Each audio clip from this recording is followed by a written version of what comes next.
Iran এখন থেকে আর মানবে না কোনো সৌজন্যতা। গোটা বিশ্বের যেখানেই ইসরায়েলি চিহ্ন থাকবে সেখানেই করা হবে আঘাত, এমন হুঙ্কারি এসেছে ইরান থেকে। মিসাইলের ঝলকানি আর সাইরেনের শব্দের মধ্যেই এবার ইসরায়েলের সকল দূতাবাসকে মাটির সাথে মিশিয়ে দেওয়ার হুঁশিয়ারি দিল তেহরান। ইরান স্পষ্ট ভাষায় বলেছে তাদের কূটনৈতিক মিশনে আঘাত এলে আরো ভয়ঙ্কর পরিণতি ভোগ করবে ইসরায়েল। এই ঘোষণা শুধু দুই দেশের দ্বন্দ্ব নয়, আন্তর্জাতিক কূটনৈতিক অঙ্গনেও কাঁপিয়ে দিয়েছে ইরান। এরই মধ্যে দফায় দফায় ক্ষেপণাস্ত্র হামলা চালিয়ে ইসরায়েলকে কোণঠাসা করেছে খামেনির যোদ্ধারা।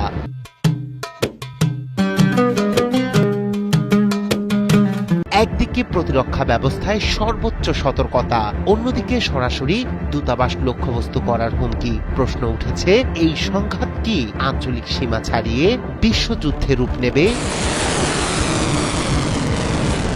আবারও দফায় দফায় ইসরায়েল লক্ষ্য করে ক্ষেপণাস্ত্র হামলা চালিয়েছে ইরান। স্থানীয় সময় বুধবার ও বৃহস্পতিবার একাধিক দফায় এই হামলার কথা জানিয়েছে ইসরায়েলি সেনাবাহিনী। আইডিএফ এর দাবি, বুধবার গভীর রাত থেকে বৃহস্পতিবার ভোর পর্যন্ত বিভিন্ন দফায় ইরান থেকে ছোড়া ক্ষেপণাস্ত্র ও ড্রোন ইসরায়েলের আকাশসীমায় প্রবেশের চেষ্টা করে। দক্ষিণাঞ্চলের আশদোদ ও আশকেলেন, মধ্যাঞ্চলের তেল আবিবের উপকণ্ঠ এবং উত্তরাঞ্চলের হাইফা এলাকায় বেজে ওঠে সতর্ক সাইরেন।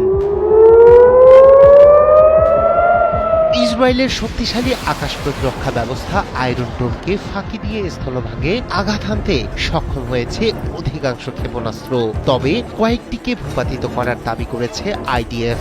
ইরানি হামলায় আংশিকভাবে ক্ষতিগ্রস্ত হয়েছে ইসরায়েলের দক্ষিণাঞ্চলের কয়েকটি আবাসিক ভবন। এতে অন্তত 12 জনের আহতের খবর নিশ্চিত করেছে নেতানিয়াহু প্রশাসন।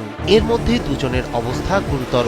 ক্ষতি কমাতে নাগরিকদের নিকটবর্তী নিরাপদ আশ্রয়ে যাওয়ার নির্দেশ দেয় Israeli home front command.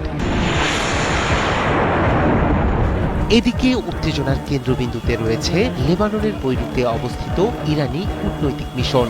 Iran স্পষ্ট করে জানিয়ে দিয়েছে, সেখানে ইসরায়েল কোনো ধরনের হামলা চালালে তার চরম প্রতিশোধ নেওয়া হবে।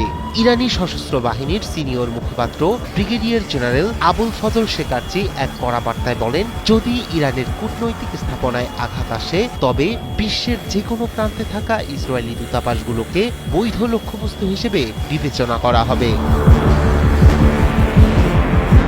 বিশ্লেষকরা বলছেন, ইসরায়েলি দূতাবাস গুড়িয়ে দেওয়ার সরাসরি হুঁশিয়ারি পরিস্থিতিকে বৈশ্বিক মাত্রায় ছড়িয়ে দিতে পারে, কারণ বিশ্বের বিভিন্ন দেশে অবস্থিত ইসরায়েলি কূটনৈতিক মিশন এখন সম্ভাব্য নিরাপত্তা ঝুঁকিতে। মধ্যপ্রাচ্যের এই পাল্টাপাল্টি হুঁশিয়ারি শুধু দুই দেশের মধ্যে সীমাবদ্ধ থাকছে না, গভীর উদ্বেগ প্রকাশ করেছে আন্তর্জাতিক সম্প্রদায়। রায়হান কবির, শুভ্র, ৭১।